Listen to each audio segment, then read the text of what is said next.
ನಮಸ್ಕಾರ. ಇಚ್ಛಿಕೆ ಜಿಮ್ನಲ್ಲಿ sudden death ಬಗ್ಗೆ ತುಂಬ ಸುದ್ದಿಗಳು ಬರುತ್ತಿವೆ. ಇದನ್ನು ನೋಡಿ ಹಲವರು ಜನರು ಭಯಪಡ್ತಿದ್ದಾರೆ. ಆದರೆ ಜಿಮ್ ವರ್ಕೌಟ್ ಮಾಡುವುದೇ ಎಲ್ಲ ಸಮಯದಲ್ಲೂ ಕಾರಣ ಅಲ್ಲ. ಕೆಲವರಿಗೆ ಮೊದಲನೇ ಹಾರ್ಟ್ ಪ್ರಾಬ್ಲಮ್ ಇರಬಹುದು, ಹೈ BP, ಡಯಾಬಿಟಿಸ್ ಮತ್ತು ಸ್ಟ್ರೆಸ್ ಕೂಡ ಕಾರಣ ಆಗಿರಬಹುದು. ಬಹಳ ದಿನ ಎಕ್ಸಸೈಸ್ ಮಾಡದೇ ಇದ್ದು ಒಂದೇ ಸಲ ತುಂಬ ವರ್ಕೌಟ್ ಮಾಡುವುದು ಒಳ್ಳೆಯದಲ್ಲ. ಸಾಕಷ್ಟು ನೀರು ಕುಡಿಯಿರಿ, ಒಳ್ಳೆಯ ನಿದ್ದೆ ಮಾಡಿ, ಜಿಮ್ಗೆ ಹೋಗುವ ಮುಂಚೆ ವಾರ್ಮಪ್ ಮಾಡಿ, ವರ್ಕೌಟ್ ಮುಗಿದ ಮೇಲೆ ಕೂಲ್ ಡೌನ್ ಮಾಡಿ, ನಿಮಗೆ ಆಗುವ ಅಷ್ಟು ಮಾತ್ರ ಎಕ್ಸಸೈಸ್ ಮಾಡಿ.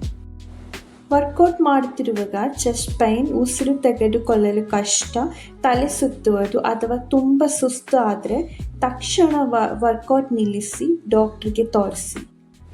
ನೆನಪಿರಲಿ, ಎಕ್ಸಸೈಸ್ ಆರೋಗ್ಯಕ್ಕೆ ತುಂಬ ಒಳ್ಳೆಯದು, ಆದರೆ ಸೇಫ್ ಆಗಿ ಮಾಡೋದು ತುಂಬ ಮುಖ್ಯ. Stay fit, stay healthy. ನಿಮ್ಮ ಆರೋಗ್ಯ ನಿಮ್ಮ ಕೈಯಲ್ಲಿ ಇದೆ.